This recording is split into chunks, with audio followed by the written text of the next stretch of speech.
C section असलं तरी vaginal bleeding होते. हो. ॲक्चुअली वजायनल ब्लीडिंग हे साधारण 4 ते 6 आठवडे म्हणजेच 28 दिवस ते 42 दिवसापर्यंत ही ब्लीडिंग नॉर्मली होते. ॲक्चुअली मेडिकल टर्ममध्ये याला लोकी असं म्हणतात. काय होतं युटेरस क्लीन करण्यासाठी ही नॉर्मल प्रोसेस आहे. वजायनल ब्लीडिंग हे होणं नॉर्मल आहे. काय होतं ब्लीडिंग हे 3 फेजमध्ये होते.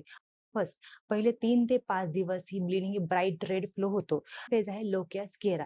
या फेजमध्ये काय होतं साधारण 5 ते 10 दिवस ही ब्लीडिंग म्हणजे पिंकिश किंवा ब्राउनिश कलरची ब्लीडिंग होते. यामध्ये क्लॉट सुद्धा कमी होतात.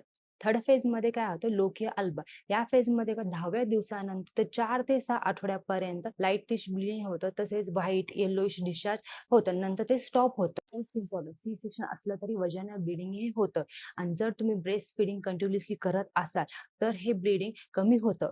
पण जर पॅड 1 तासाला लागत असेल किंवा बॅड स्मेल असेल किंवा फीव्हर येत असेल, तर तुम्ही डॉक्टरांशी कन्सल्ट करा. ही माहिती प्रत्येक न्यू मॉमला माहिती हवं. म्हणून हा रील नक्की सेव्ह करा आणि शेअर